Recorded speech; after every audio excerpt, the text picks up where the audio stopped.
March లో mega prince Ghani release అవుతోంది. నెల గ్యాప్ లోనే మాస్ మహారాజా రవితేజ రెండో మూవీ రాబోతోంది.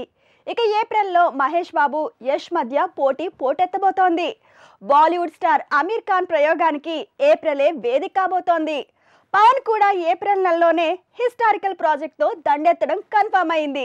Mega prince Varun Tej boxing back drop లో చేసిన ప్రయోగం ఘని.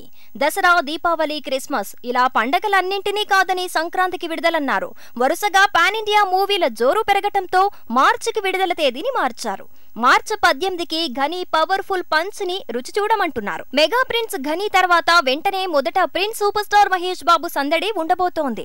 కీర్తి సురేష్ తో తను చేసిన సర్కారు వారి పాట ఏప్రిల్ 1కి విడుదల కాబోతోంది. ఏప్రిల్ 1కి మహేష్ బాబు సర్కారు వారి పాట వస్తుంటే ఆ నెలాఖరులో వెంకటేష్, వరుణ్ తేజ్ చేసిన F3 విడుదల కన్ఫర్మ్ అయింది. F2 సీక్వెల్ గా రాబోతున్న ఈ సినిమా వరల్డ్ వైడ్ గా సందడి చేయబోతోంది. F3 మూవీ విడుదలవుతున్న ఏప్రిల్ 29కే పవన్ హీరోగా తెరకెక్కిన హరిహర వీరమల్లు రాబోతోందట.